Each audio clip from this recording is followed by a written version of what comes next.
keterlambatanku hingga aku dapat masuk sekolah SMA swasta dengan nilai yang bagus. Orang tuaku membuka sebuah warung makan kecil-kecilan di pinggir jalan setelah ayah mendapatkan modal dari hasil mengumpulkan gajinya sebagai sopir. Sebelum ke episode selanjutnya, support dengan kritik dan sarannya tulis di komentar. Terima kasih.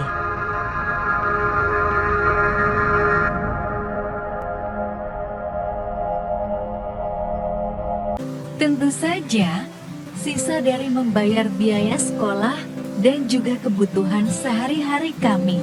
Sepulang sekolah, aku selalu membantu ibu di warungnya, sekedar mengantarkan pesanan atau membantu memasak.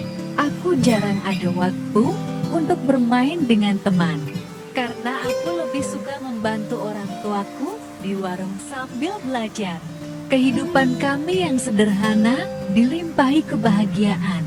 Meski terkadang kami kekurangan, tapi ayah tak pernah menyerah untuk berusaha mencukupi kekurangan kami. Hingga hari itu tiba, di mana hari yang berhasil menghancurkan kebahagiaan hidupku. Hari itu aku masih di sekolah, masih dalam proses belajar mengajar. Setelah jam istirahat, tiba-tiba kepala sekolah memanggilku. Dia memintaku untuk segera ke rumah sakit. Katanya orang tuaku mengalami kecelakaan. Dengan perasaan campur aduk, aku diantarakan oleh kepala sekolah dengan motornya ke rumah sakit.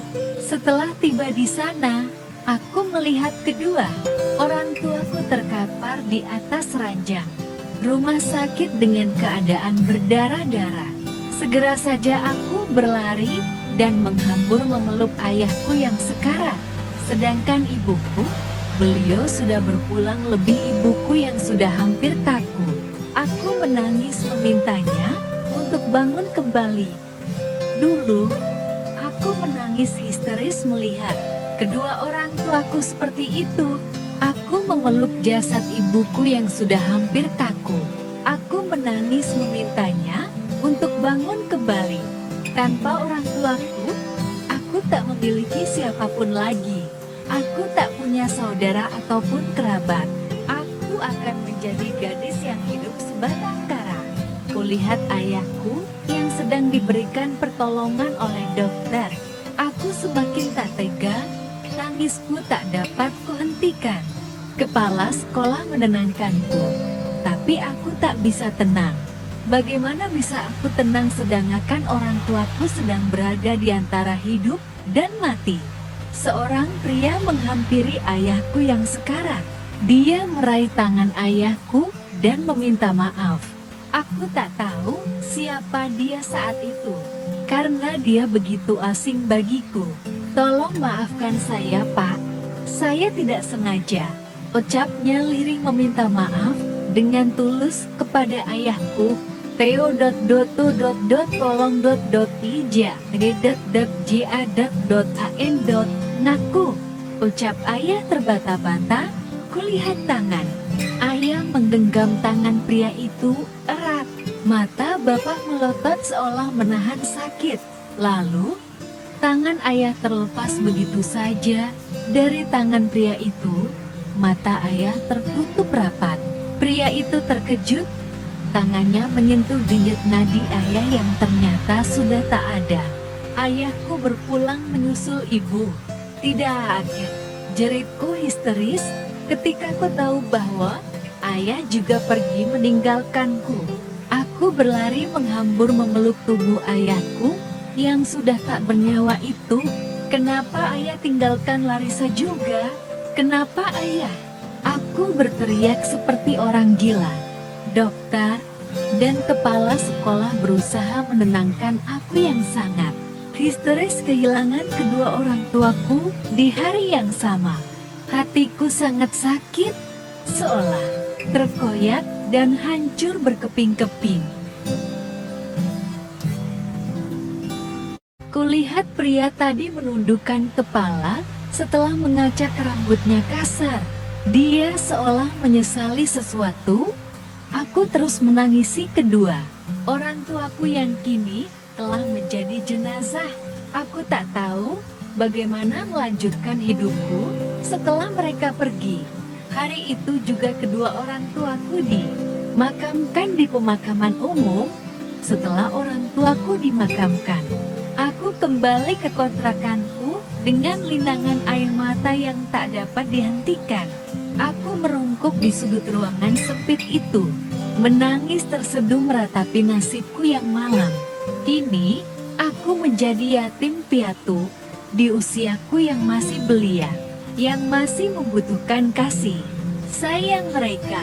Tok tok tok, pintu kontrakanku diketuk seseorang dari luar. Aku tak menghiraukannya, aku tak peduli. Aku tak ingin ada yang menemaniku. Aku ingin sendiri menangis sepuasnya. Tapi, pintu terus-menerus diketuk seseorang, hingga membuatku terpaksa harus membukanya. Aku menghapus air mataku dan membuka pintu. Kulihat seorang pria setelah resmi kantoran berdiri di depanku. Tubuhnya tinggi tegap dengan dada yang bidang. Rupanya sangat tampan, dengan hidung mancung dan mata bulat khas pria barat. Dia adalah pria yang ada di rumah sakit tadi. Tapi untuk apa datang kemari? Aku bahkan tak mengenalnya. "Om siapa?" tanyaku pelan dengan masih terisak. "Saya Rafli. Saya adalah orang yang gak sengaja menyebabkan kematian kedua orang tuamu," jawabnya dengan tatapan penuh sesal. "Jadi, Om yang udah bikin ayah dan ibu meninggal, Om harus dipenjara." Aku langsung melotot padanya dan berkata kasar, "Karena dialah yang menyebabkan kedua orang tuaku tewas. Dia harus bertanggung jawab." "Wait, saya bisa bertanggung jawab dengan menjamin hidup kamu. Tapi saya minta jangan penjarakan saya. Ini hanya sebuah kecelakaan, bukan disengaja."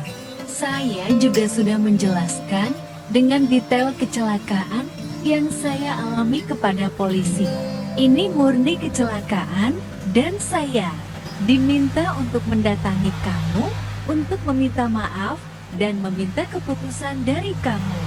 Dia seolah sangat takut. "Maaf, Om pikir dengan Om minta maaf bisa mengembalikan kedua orang tuaku. Om udah bikin aku jadi anak yatim piatu, sekarang aku hidup sendiri." Aku sangat marah dengan air mata yang kembali bercucuran. Aku tak kuasa menahan diri untuk tak marah padanya. "Saya minta maaf dengan tulus. Apa yang bisa saya lakukan supaya kamu bisa memaafkan saya?" tanyanya bersungguh-sungguh. "Aku cuma mau Om dipenjara. Gak ada yang lain," jawabku sengit. Kemudian, aku masuk kembali ke dalam dan membanting pintu dengan keras. Aku sangat benci pria itu. Aku ingin membunuhnya jika aku bisa. Pria itu terus menggedor pintu, tapi aku tak peduli. Aku malah melemparkan barang-barang keras ke arah pintu, hingga menimbulkan suara yang keras, membuat pria itu menyerah dan pergi.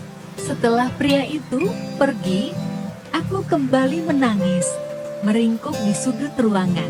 Kupikir semua akan berlalu begitu saja. Tapi seminggu kemudian, pria itu datang lagi. Aku juga kembali mengusirnya dengan hinaan dan cacian yang buruk padanya.